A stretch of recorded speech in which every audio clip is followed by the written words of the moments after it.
माँ को डाइन बनाया है, किस कल्चर ने इस औरत को फाहिशा बनाया है। जब माँ के दिमाग में शहवत का भूत सवार होता है, वह बाप माँ की नाक कटवा देती है औरत, शौहर की इज्जत को खतरे में डालती है औरत, फूल जैसे बच्चों को कत्ल करती है औरत। यह किसने कहा है? यह फिल्म कल्चर ने, या टीवी कल्चर ने, मगरबी तहजीब ने, फिल्म देख देख कर, धारावाहिक देख देख कर, सीरियल देख देख कर यह बेटियां आवारा हो जा रही है, शौहर को छोड़कर दूसरों की तरफ माइल हो रही है। जबकि इस्लाम पैगाम देता है वो औरत जो गैर मर्दों को आंख में बसा ले, गैर मर्दों से बात करे, गैर मर्दों से हाथ मिलाए, उनका वजूद जख्मी हो जाएगा, उनसे जन्म लेने वाली औलाद वह नाकारा हो जाएगी। वह एक बार पांव फिसलेगा, उनके बच्चा 10 बार उनका पांव फिसल जाएगा।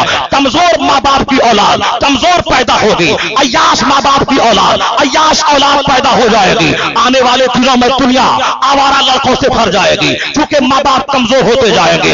इसलिए इस्लाम पर्दे का हुक्म देता है, कुरान की तिलावत भी घर से बाहर न निकले, मर्दों से मोहब्बत के नाम पे सेनाकारी न करे, मोबाइल में तस्वीर डाउनलोड करना हराम है, गैर मर्दों से दिल लगाना हराम है, अपने देवर से मजाक करना हराम है, अपने सन भाई से मजाक करना हराम है, अपने बहनोई से मजाक करना हराम है। मैं अपने घर में टीवी लाऊंगा इस्लामी प्रोग्राम देखने के नाम पे, मगर मैं जब घर से बाहर चला जाऊंगा मेरी बेटी धारावाहिक देखेगी, मेरी बेटी फिल्म देखेगी, मेरी बेटी सीरियल देखेगी, फिर क्या होगा? मैं बाहर रहूंगा, मेरे घर में गुल खिलेगा।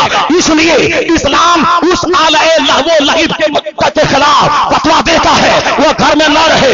आज ताजुल शरिया नाइबे गौसे आजम बनकर उस टीवी कल्चर की मुखालिफत कर रहे हैं, इसलिए ताकि यह फितना घर से बाहर निकल जाए, ताकि सुन्नत जिंदा हो।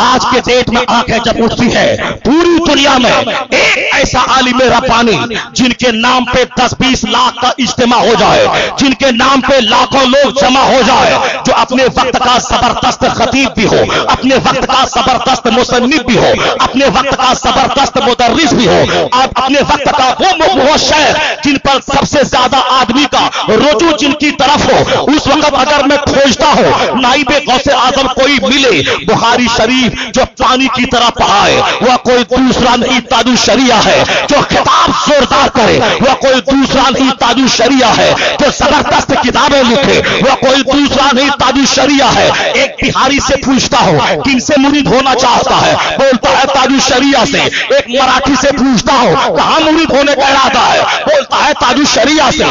एक तमिलनाडु के आदमी से पूछता हूं किससे मुरीद होने का इरादा है, बोलता है ताजुल शरिया से। एक देहाती भी, एक शहरी भी, एक मौलाना भी, एक जाहिल भी, अब ये मखलूक का रुजू उस एक आदमी की तरफ जहां हो रहा है 3 करोड़ से ज्यादा मुरीदों का मुर्शिद कोई दूसरा नहीं, वो ताजुल शरिया है। हालात